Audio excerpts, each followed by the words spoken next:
So let me talk about this person here. I see the two of you looking at each other. Okay. I feel like, and this is where I don't know which one you are. Okay. So the energy, once again, can be vice versa. Pick whatever side you resonate with as a representation of your energy. So this is the couple. Okay. And this is the couple where I feel like, you thought it was fate. You thought it was like, wow, what are the odds that we constantly run into each other? We constantly know the same people. It just happens that your social circle might also dictate who you run into, who you connect with. And so what seems like fate is in fact just like a numbers game, the lottery regarding the social circle and the networks that you are involved in. So what we have here is this Temperance card as well as the Eight of Crystals, okay? This is one person. This person is very colorful. This person is like, the wild animal, the zebra, blend into their environment. Zebras have the stripes so that they can blend into their environment, okay? So this is someone who's kind of like a social chameleon, who likes to be with the herd, who likes to kind of like live life a little bit vicariously, who wants a little bit more passion, a little bit of excitement, a little bit of fun, and a little bit of adventure in the relationship that they're in. For some of you, this could be you, where you want to travel, you want to see the world, you don't want to live in one sedentary place, you want to change location, you want more out of your life, okay? And then I'm seeing the other person is the Eight of Pentacles, the buffalo or the bison, okay? And this is someone who's very like stuck to the ground, okay? The way this animal is, it's very heavy, it's very anchored, and it's very grounded, okay? Just look at it. It has like fear, sheer brute force and strength, okay? This is somebody who's like, their existence is very quiet. Okay, so they're not like they're not going to go to the grocery store all decked up with their nails done and their hair done and their makeup done just to go to the grocery store. They're going to go to the gym in like a torn t-shirt and old shorts and not care because they're just working out and they don't care. And this is also somebody I feel like the way they live their life is very admirable, is what I'm sensing. They have a lot of money. They have a lot of, they have financial resources, but they never flaunt it. They never talk about how much they have. They never, care about the nice cars, the big engagement rings, the designer handbags, getting their nails done, getting their hair done, having like the expensive, watch or even the designer suit. So they could be male or female. The bottom line is they're very down to earth. They don't like to flaunt. They don't like to be flashy. The way they live their life is it's a very quiet existence. They're content with everything that is in their life. And I feel in a way that the other person might regard this person as lacking in spontaneity, lacking in excitement. So somebody here is thinking like this relationship might be a little bit dull, might be a little bit boring. This person is not very spontaneous. This person is not very exciting to be around. Okay, so I feel like one person is really wanting travel, adventure, excitement, newness, and the other person could be a little bit more of a homebody. They could be content with very, very little. So I feel like there is a conflict of interest here when it comes to how the two of you like to be entertained, how the two of you want to explore life, how the two of you can find, emotional fulfillment with the things that you do. I also feel like there is a opposition when it comes to what one person likes to do recreationally and what the other person likes to do. One person is very like down to earth, very tried and true. And then the other person is like, the spectrum of the rainbow, wanting new things. And so in this relationship, I'm sensing here, there's dissonance, okay? It's like not being on the same page, not really jiving with one another anymore, talking and living life in different wavelengths, no longer crossing paths, or no longer feeling like you are in alignment with one another. For some of you, what could have started out as like a very passionate affair could have now settled into a very comfortable relationship.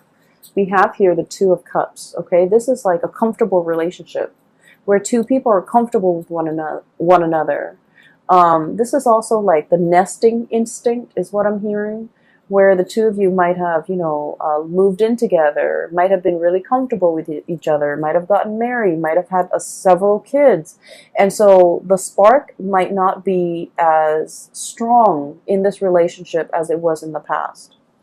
And then I'm also feeling as well, for some of you, regardless of whether or not you are single or in a relationship, I feel that you are drawn to a person, very, very drawn to a person that is like your friends, your family, and the people that know you, like your best friends, would say, wait a minute, that person is completely not your type. Okay?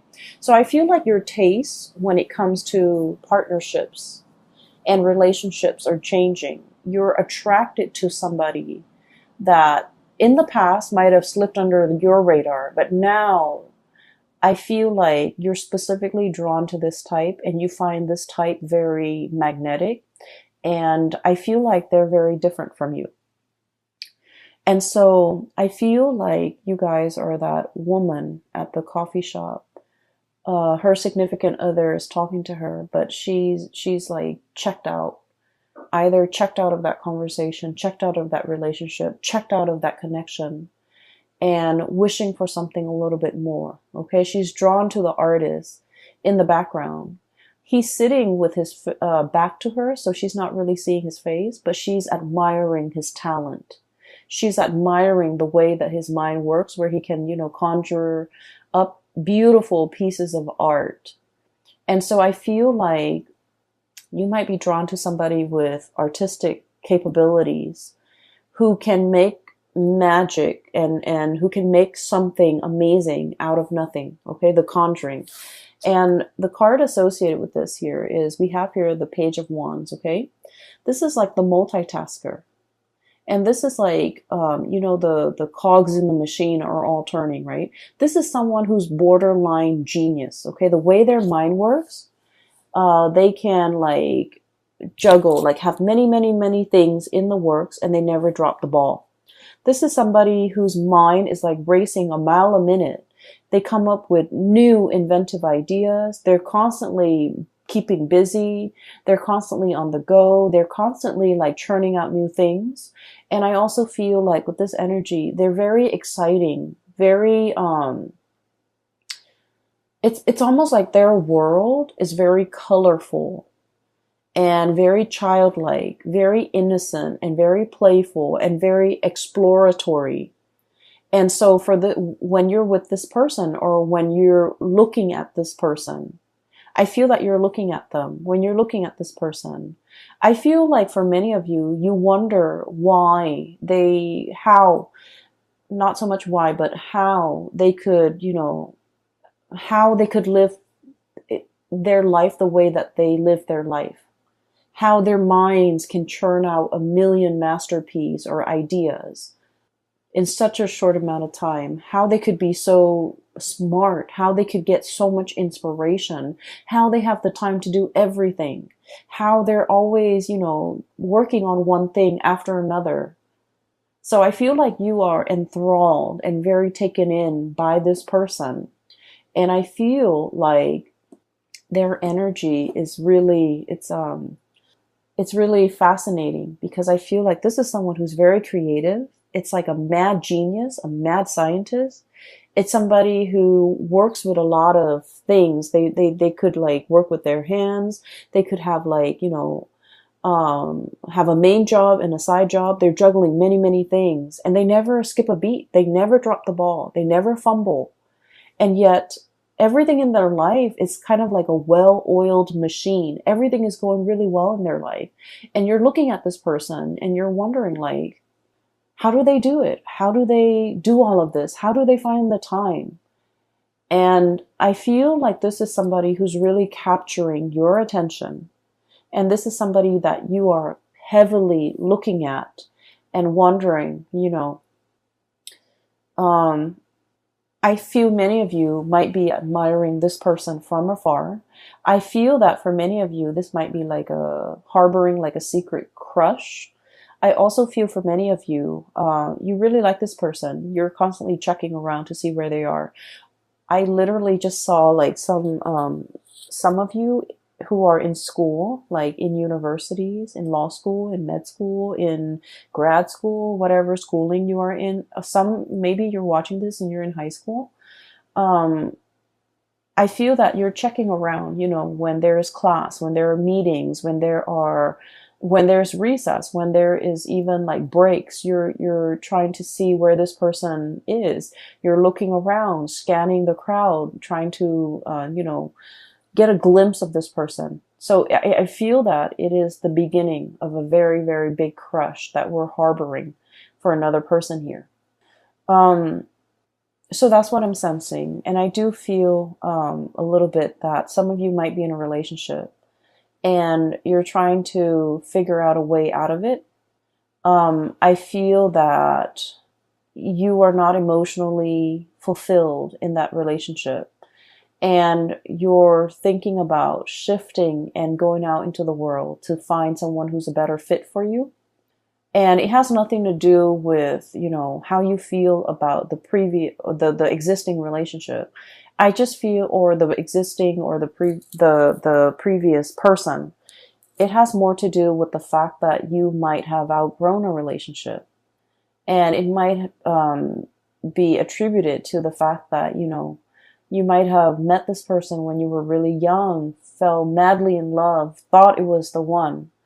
But then, life circumstances, we, go through different phases in our lives and we just drift apart and we grow further and further apart. So I feel like it's through no fault of your own. It's also not their fault. It's just the two of you have kind of like reached the end of a relationship. And I do feel for many of you, this was like somebody that you met when you were very young and the passion and the chemistry was like off the charts. But as the two of you settle down and get into a relationship and have this quiet existence, you might want more out of life, out of your relationship, and they might not. They're comfortable and they're not really trying as hard, okay? And so I feel like only you can decide whether or not it is worth staying in, okay? Because I feel like for some of you, it's comfortable and the person's a really good person. And so you might opt to stay in, ride it out, get through the rough patches, re-inject passion in the relationship. But for others of you, I feel that the partner is quite stubborn. The partner is not really going out of their way to accommodate you. You might want to travel. You might want to see the world. You might want to have a little bit more fun. And every time you ask the partner, like, hey, let's plan date night. Let's meet up with my friends. Let's go here. Let's go there. I feel like they're a little bit like a stick in the mud, and they like their own company. They like their own space, and they might not be very social. And so I feel that you're looking at them and you might want out of this relationship, because you might not feel like they're investing in the relationship, or they're trying their best to maintain the relationship with you. And so you feel like your life might be more colorful elsewhere, okay? So that's what I'm sensing here. So let's talk about your voyage, okay? Because I feel like this zigzag might explain that. So there's a new person coming in that is really capturing your imagination. And some of you might feel like this person is a soulmate, is a kindred spirit, is kind of like a lost soul, a connection that you highly, highly respect and highly value. And I also feel that you feel the warmth, a lot of warmth and a lot of passion and inspiration coming from this person. And we have as well the Ace of Wands. Okay, so this is like really strong, very, very strong chemistry that you have towards another person. And when I see this card, this is all about like the raw instinct, okay? Like the animal instinct, okay? Thinking like this. It's like fight or flight survival mode. And it's just like the raw passion in a relationship or between two people. And it is really strong. So I feel like not only is there like a very strong soul connection, but there is also immense passion and chemistry that you feel for another person, and they vice versa feel for you. Um, I'm feeling very strong Aries energy, okay? And Aries is your polar opposite. So whenever polar opposites connect to, there's a lot of strong passion, a lot of strong chemistry, like it is through the roof. It can be sliced with a knife. Everyone in the room will feel it. And so it's not just you, the other person is feeling it too, because I feel like, the energy is reciprocated here. Um, and a lot of the times too, when we are dating a polar opposite sign, or there can also, it's a great passion and great chemistry, but it can bring a lot of incompatibilities to the surface. Okay. So if we're ever dating like an opposite sign, it is very important that we take the relationship very slowly and look at the relationship objectively rather than through blinders, because the passion can cloud our judgment. Okay, make sure that there's a lot more compatibility, or make sure at least, if you don't agree on certain things, at least you don't have innate like ideological differences where the relationship will not work. So for example, one person might want an open relationship, another person wants a monogamous relationship. How is that going to work, right? And then, for example, one person might want to settle down, have children, and the other person wants to travel the world. How is that going to happen? How is a relationship going to form? So it doesn't mean that it can't work. It just means you need to take things slowly, get to really know this person before you start planning a life together. Does that make sense? So I feel like you guys are sensible enough. But I feel like the connection here is very strong and is very desire based. And that's why I would urge you to try to look at this objectively, so that you're not swept off your feet. Okay. So I definitely feel here one connection is like on the rocks. It's hurting. It's drying up. It's shriveling. And I feel that you are wanting to move away. Okay. Queen of Swords. The Queen of Swords is, the way I look at it, it's like, it's a woman who has been traditionally, she's been very, very hurt in the past. Okay, so I usually look at this card as somebody who's been through their fair share of emotional disappointments. Okay, one like a series of emotional disappointments, and as a result of it, this person is very steely. They're a little bit icy, and they don't trust people easily. It's hard for them to open up to new love, and it's also very hard for them to express themselves emotionally. Okay, I feel like there was a relationship here in your past where you didn't feel emotionally fulfilled. I also feel like you've told the other person many times, I like it when you do this, and I don't like it when you do that. But for whatever reason, you're very straightforward with them, and you're very clear about what you like and what you don't like. But for whatever reason, it's fallen on deaf ears. Like, you might tell them, I like roses, I like lilies, I like cherry blossoms. And yet, event like holidays and major milestones go by, and they never get you those things. Okay, it's as simple as someone not listening. And then I also feel like this person is like, for example, for your birthday, you wanted to go out, and you're like, I want to go out with my friends, I want to be, with the company of others and I want to go dancing, and this person is just like, oh, you go ahead, you go and hang out with your friends on your birthday.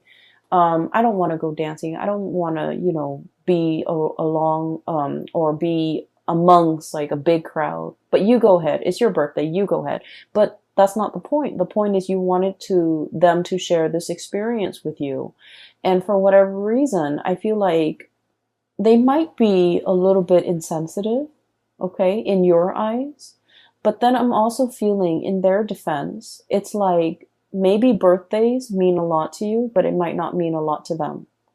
And so that's why they just want you to have fun. And so if they're coming along and not having fun, they don't want you to worry about them. And so that's why they'd rather excuse themselves and remove themselves from the picture. That way you can be with your friends and do the things that you like on your birthday. So I definitely feel like this person, the way their mind works is very, very practical. Whereas your expectations and the things that you want might be a little bit more like, I just want you to share this moment with me. But rather than saying, I just want you to share this moment with me, I feel like it's hard for you to say that. And then I also feel like there is a lot of like emotional stifling, or I'm sorry, emotional suppression, not knowing how to express ourselves emotionally, not knowing how to ask for what we want. It could be from you or from the other person, not knowing how to tell the other person to give us what we want. But either way, I feel that some of you might have already cut off this connection and you're looking for love elsewhere. For others of you, you might still be in this connection where you're not feeling that emotional nourishment and you're contemplating cutting off the connection, okay?